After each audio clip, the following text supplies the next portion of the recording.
warahmatullahi wabarakatuh. Perkenalkan, nama saya Dewi Anggreni Putri, NIM 2021-33002. Baik, di sini saya akan memaparkan materi tentang pengolahan mineral logam. Yang dimana sebelum kita memasuki apa itu pengolahan mineral logam, lebih baik kita mengenal dulu apa itu mineral. Jadi mineral itu merupakan benda padat yang kebanyakan terbentuk di alam secara homogen dan alamiah. Terdapat dalam bentuk senyawa-senyawa dan komposisi dan sifat kimia yang berbeda-beda. Mineral juga banyak dimanfaatkan sebagai bahan dasar untuk memperoleh biji logam yang didapatkan dari alam dalam bentuk batuan dan tidak beraturan, dan banyak mengikat unsur lain serta berbagai macam bentuk senyawa kimia membentuk mineral tersebut. Selanjutnya, macam-macam dari mineral. Mineral itu dapat dikatakan sebagai bahan galian, yang dimana bahan galian terbagi dalam 3 macam secara garis besar, antara lain yang pertama ada bahan galian logam yang biasa disebut sebagai ore atau biji, yaitu bahan galian tambang yang mengandung mineral logam berharga.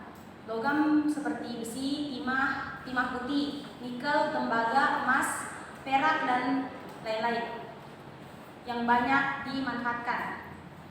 Proses pengolahan dari ore ini didasarkan dari sifat mineralnya. Yang kedua, ada bahan galian energi, yang dimana bahan galian energi yang dimanfaatkan untuk energi. Contohnya minyak bumi dan batu bara. Pengolahan mineral ini dan jauh beda dari ore, namun dalam pengolahannya dilakukan juga proses pencucian agar mineral ini memenuhi kriteria. Yang ketiga, ada bahan galian industri, yaitu bahan yang digunakan dalam industri seperti aspal, batu kamping, batu pasir, dan lain-lain, yang dimana proses pengolahannya sama dengan material atau galian energi. Selanjutnya masuk pada proses pengolahan mineral. Yang pertama itu adalah preparasi, yang terdiri dari kominusi dan sizing proses. Yang dimana kominusi itu adalah proses pengecilan ukuran, sedangkan sizing proses adalah proses pengayakan atau penyaringan.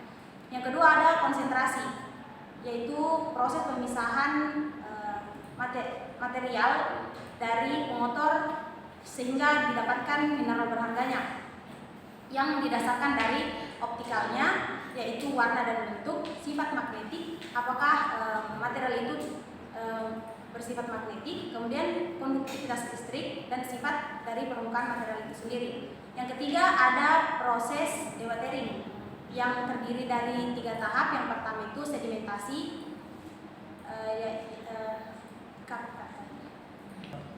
kemudian ada proses pengolahan mineral dewatering, yang dimana proses dewatering ini terbagi menjadi 3 tahap.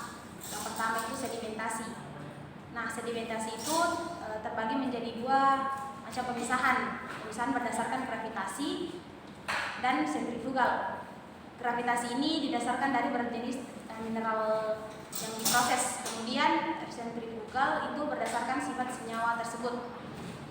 Setelah proses sedimentasi, masuk di proses filtering, yaitu pemisahan atau penyaringan mineral dari pengotornya. Kemudian thermal drying, yaitu proses pengeringan yang dilakukan untuk menguapkan pengotor mineral yang tidak berharga. Dalam pengolahan mineral logam juga ada yang dinamakan liberasi, yaitu suatu usaha atau proses pemisahan mineral berharga dari pengotornya. Dapat dilihat ilustrasi sebagai berikut.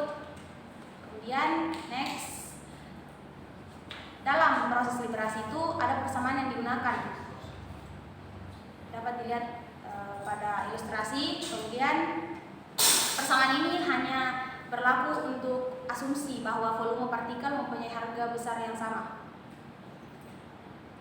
Kemudian selain liberasi ada juga kadar. Kadar itu suatu perbandingan antara berat mineral yang tertentu terhadap berat mineral keseluruhan. Persamaannya dapat dilihat pada ilustrasi berikut. Baik, demikianlah presentasi yang dapat saya sampaikan. Mohon maaf bila ada salah kata. Wabillahi taufiq wal hidayah. Wassalamualaikum warahmatullahi wabarakatuh.